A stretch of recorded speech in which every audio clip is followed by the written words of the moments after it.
This photograph we're looking at is really the first photograph I made of the project, and I photographed it in 2017, and I was down visiting my mom for photographing her for a different project. So I had 6 sheets of film, and I photographed all the schools I went to in North Little Rock.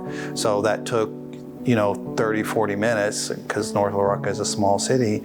But it really led me to really love the verticalness of the image, the black and white, shot with a traditional black and white film on a 4x5 camera. So the project kind of sat for a couple of years until I really could figure out what I wanted to do with it.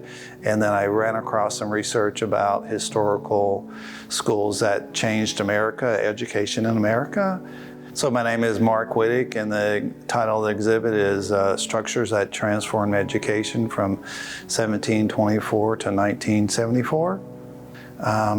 A little bit about myself, the background. I have dyslexia, so I lived the experience of the laws changing in 1974. That's when the project kind of ends, when my education journey began, because I went to a special school in Little Rock, and the law changed and the funding changed. So then I came back to this school.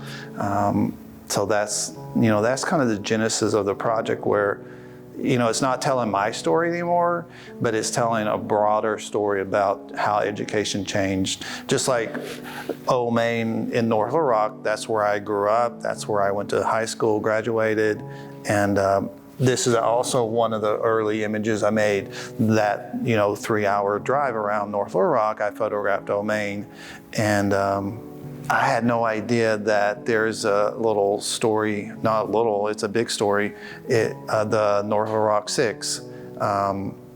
Everybody knows Central, the 9, right? But if you really research it, every city has their own story. So North Little Rock had 6 people wanted to go to that school. And there's actually a very famous photograph that it's associated with Central, but really if you stand on the steps of North Little Rock and look down the street, that's obviously the steps of Old Main. One of the first people I started talking to, I was photographing historical one-room schoolhouses in Oklahoma. Then I met some people from Kansas, and I said, I want to go to Topeka and photograph the school that was part of, that's the school for Brown versus Board of Education. And I just thought it was one lawsuit. And she said, hey, this is a lawsuit of 4 different ones combined together. So that was really shocking that there, what we know is Brown versus Board of Education. It's really, the whole nation came together to kind of fight this wrong we had in education, segregated schools. Even before I actually knew that there was a national park in Central's location, I drove to Kansas because I looked it up, right? So this building's been preserved. The Monroe School was a historical black school in Kansas that the Linda Browns, they were forced to go to. This is Sumner School. This is the local school that she wanted to go to, and there's a really beautiful photograph of her standing in front of it, during that time period. But they have a they remodeled it inside this building currently. There's tours and exhibits, and just about a week ago they had a national seminar up there telling the story. And this was an early photograph too of me photographing schools without a shadow, very plainly, very clean photograph. And when I processed that sheet of film and it came out, I knew, just like the one of Bellwood, I knew that's kind of where I wanted to take this. The imagery kind of strips all the kind of layers away, and this is the building. These are the doors they wanted to go into. That's why I photograph doors also a lot. There's a very interesting story. One of the things that people don't talk about sometimes is, Brown versus Board of Education happened 70 years ago, and then when integration really started happening 8 years from that point, these buildings started to get shut down. So the black schools got shut, they got bused around, they had to walk to other schools. So these buildings are starting to fall apart and be torn down. You can't find some of them.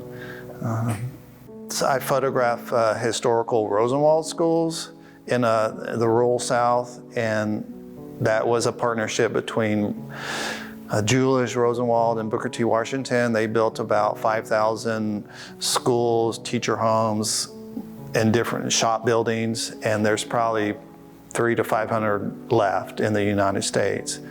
So there's a big campaign to save the Rosenwald schools. You know, the project is really solidly based in photographic history, but some of the images in the show are elevation studies. So a little bit of my past is I have an architectural background, and I worked as an architectural illustrator for 10 years, and I kind of was one of the first digital illustrators. So this is a historical illustration. You know, this separate but equal thing is when I was photographing schools in the rural Oklahoma plains, I was photographing his white buildings that have a beautiful bell tower, you know, really just out exposed. And I started questioning, it's like, well, when did these buildings start to change? Why were the windows kind of very few windows, right? So the Rosenwald plan and even other schools were built with really big banks of windows. But if you go back before people started investing, you know, tar paper schools, buildings that had gaps in them, you can find photographs of those. And a lot of historical black schools don't have bell towers. They didn't want to make a scene loud. They didn't want to call out. The structure to hold up a bell is really, you know, that's a lot of lumber and strong. So some of the obstacles I faced, you know, working on this project, one, COVID, right, locked us down. But that actually gave me time to start researching a little bit more about the history and looking just not photographing everything I see in Little Rock, because there's hundreds of schools in Little Rock and North Little Rock that I love to look at and photograph. But it gave me time to slow down. So COVID kind of a blessing. One of the schools I photographed was a historical black school in Beebe. And, you know, I knew about the school because it was on the Arkansas Historical Endangered list, but I couldn't really find where it was located. I Google mapped it, but I finally just called them. I called someone in the State Department, and they gave me the address. So some of the struggles is finding the exact location of the buildings, the struggle of the buildings starting to deteriorate. You know, I got to this building on the perfect day. It was a very cloudy day, overcast, gave me a really smooth image tone that I was looking for. And then currently this building has been boarded up and has a tarp over the roof. And I'm not opposed to photographing things like that, but that's, you know, it has started to be saved, not because of my images, but this community has come together, and hopefully we'll put some current windows in there, some doors, clean the graffiti. The collection of the images I've created, there's probably 30 images in here, and they really do tell a story from the first school in Little Rock to the first Rosenwald schools. You know, it tells a story of, like, hey, you can capture an image and tell this broad story. And sometimes I just, you know, photograph schools that I like. Like, this is a building, the really beautiful white building. I drive by them all the time, but, you know, once I start researching them, it's like, oh, this is a Native American school, right? So it's not just schools for Caucasians, African Americans, Native Americans. Had the same struggle, right? There's a whole push about that currently. Yeah, so it really, the project is, you know, it has a life of its own.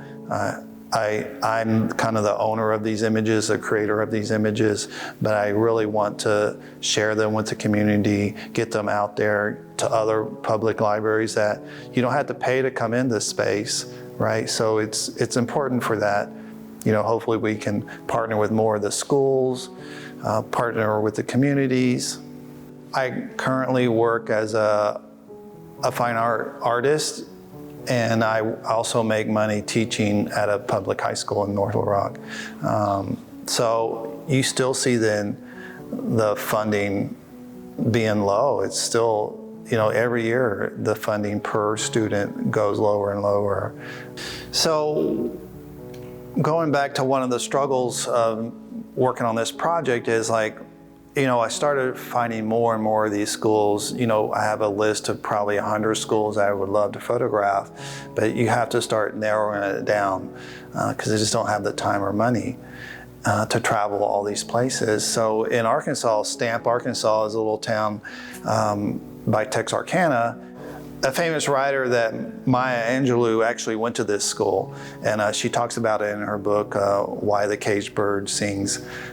So that was something I heard her talk about in a recorded interview, and then it's okay, well, and then I started researching where that school was, and she has a whole paragraph, a whole essay about graduation, and it's okay, well, if I can tie that famous book to a building I photographed, they was oh, that's one, bumps up on the list. So this is a photograph, the only color photograph in the show, and I felt like it was important to do that, to say, oh, this is one of the most important images in the show. Even though it's a color, it's horizontal, it breaks all the rules, right? But it ties back to a live person most people know, but very few people know that her story started in Arkansas. And then her essay talks about the playground they had versus the white school in Stamp. There's not much there, and she talks about how stark the playground was, and these things last, even just the old pole itself. And Stamp was famous for pine forest, right? That was there, and that's how that town became a thing. So part of the project was really funded through Mid-America Art Alliance. It's a funding organization for the arts in this region of the country. 2017, I applied with the photographs of the early project, and I got rejected. And then that just kind of made me take a step back and okay, I'm going to apply next year, but what do I need to do to get the grant? So I spent a whole year working on photographs, the writing part, traveling around Arkansas photographing school buildings, and applied again. And then I did get that money, and that was a big eye-opener. It's hey, people appreciate this work. I can say this project was funded by the National Endowment for the Arts. And then, I spent that year, and that was the COVID year, so I spent that year researching, making work, not showing that work, but not really kind of traveling too far. And then last year, I got a Catalyst grant from the same organization, Mid-America Art Alliance, but that was for artists only in Central Arkansas. So that was another kind of boost for this project where, funding is great, but it is also the recognition of your peers. So I hope you all come out to see the exhibit, the Structures That Transform Education, 1724 to 1974, and the show will be here until July 31st.